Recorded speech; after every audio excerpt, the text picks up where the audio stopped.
Next up, I'd like to invite Laura Dunstan from the Great Barrier Reef Foundation.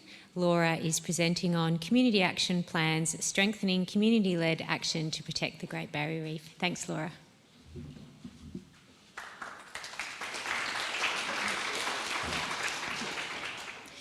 I'd like to acknowledge the traditional custodians of the lands in which we meet today and pay my respects to elders past, present and emerging. So I'm presenting on behalf of Jen Loader and myself from the Great Barrier Reef Foundation Community Partnerships team and Dr. Angela Dean from QUT on the Community Action Plan program and learnings from its first evaluation. So what are CAPs? Well, CAPs provide a shared vision and decision framework for coastal, estuarine and marine citizen science and community on-ground action. They support collaborative planning to connect community aspirations and knowledge with strategic plans. They use an impact-driven approach to support planning that focuses on outcomes and connectivity, and they explore ways to support more sustainable community funding models. And why are they important? Well, while multiple plans and frameworks guide the conservation and the management of the reef, there are really limited specific approaches to guide community action. So activities of these groups might be fragmented, they're working in isolation. Enabling these groups to collaborate can strengthen their capacity to engage and empower, which in turn strengthens the benefits for community action for the reef. So what were some of the results? Well, we worked with 8 CAP leader organisations that developed 6 CAPs and their accompanying investment prospectus documents. And this included 42 strategy roadmaps or theories of change and 79 community and traditional owner-led projects. And they were developed with over 1,200 participants and 125 partners. We're now translating these plans into action through Great Barrier Reef Foundation's seed funding to kickstart priority projects. We're providing ongoing support for CAP leaders to continue being backbone organisations for their regions. We're exploring options with CAP leaders for enabling regional and cross-regional projects. We found 6 cross-regional themes came out of the process, including traditional owners caring for country and reducing local scale carbon emissions. And given this is a pilot project, a very strong focus on monitoring, evaluation, learning and adapting as we go.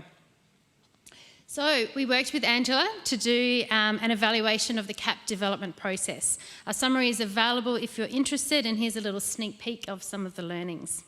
So evaluation was based on 5 key evaluation questions from the Community Partnerships M&E plan. And information came from online surveys and interviews with the CAP leaders, and also written surveys from workshop participants.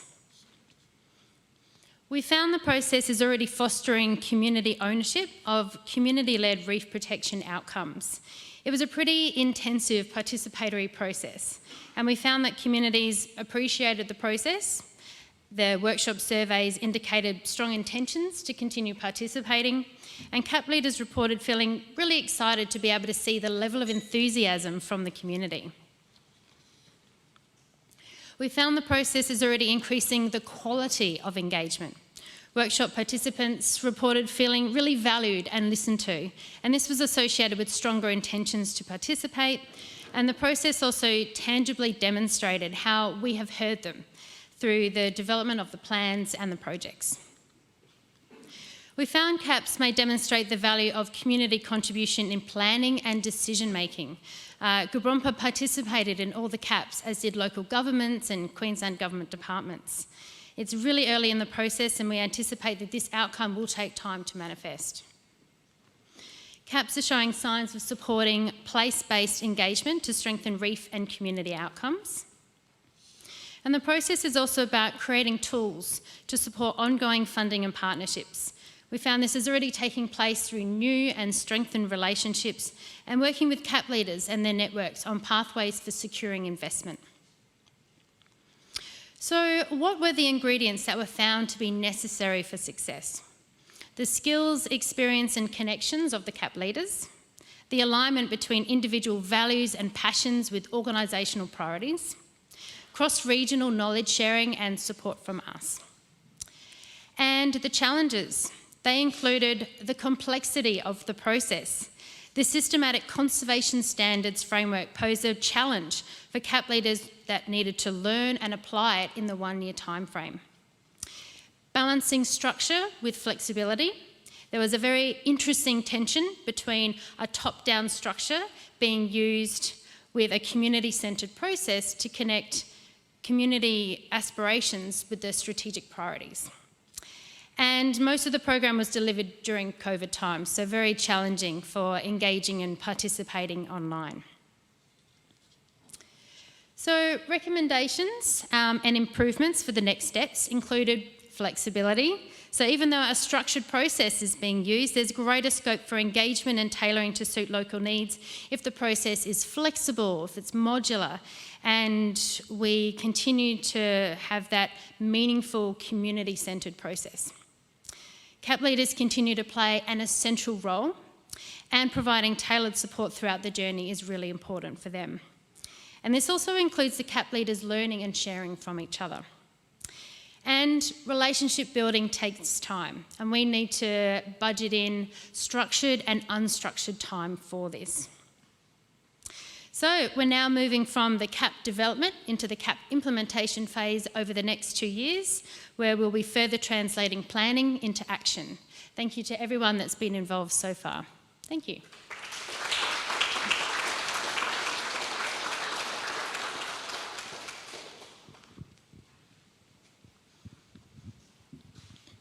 Thanks, Laura. Just wanted to ask you, what are some examples of those 79 projects that you mentioned? I'm really keen to understand. Yeah, well, the really exciting part for Great Barrier Reef Foundation is we've just funded 14 projects so far, just to kickstart some of them. So they really do range from things like reducing climate emissions, revegetation. We have 5 that are particularly traditional owner-led projects, caring for country. And that's probably a pretty good example. So yeah, we've got quite a few that are community groups leading the process and NRMs, and then traditional owner groups all the way from Cape York down to Burnett Mary.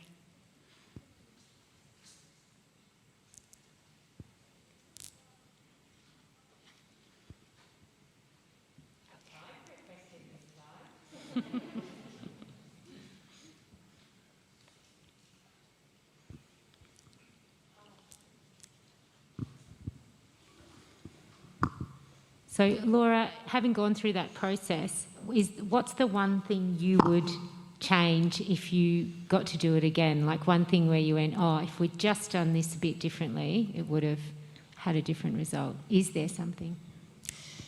Yeah, it's difficult. Like if it was face-to-face, it would have made such a difference, not only in our engagement with the CAP leader organisations, but their engagement with the community. So, but you can't really change that, right?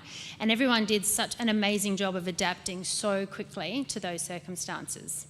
I think the other thing is that tension between the top-down structure being used, which we really needed to have a collective impact approach across all of those regions and all of those communities.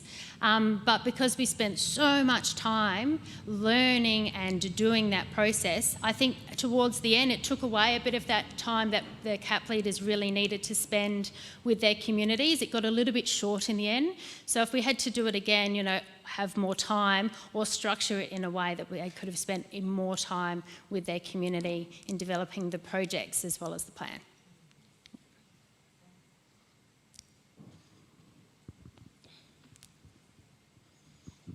Hello. Hey, Bob. Hello. Just I suppose just the business of sitting down with different groups. Is there how have you resolved the issue of sort of some groups not talking to each other, getting in the same room? Yeah, that's an excellent question, because this whole process was about bringing management, science, business, traditional owners, youth, everyone in a room together, coming up with these plans. And so that's why we knew it wouldn't be us, that we would be working with CAP leader organisations that were best placed and knew their communities the most and had all those existing connections to get everyone in the room. But even we heard from CAP leaders that this process really helped them to strengthen relationships and develop new ones, especially with like tourism in industry and businesses that they'd never really worked with before. And youth, a lot of them hadn't really engaged schools into their processes before. So yeah, we really relied on them and their expertise and their connections and relationships to have those difficult conversations, bringing everyone together in the same room together. That was definitely one of the highlights. Great, thank you.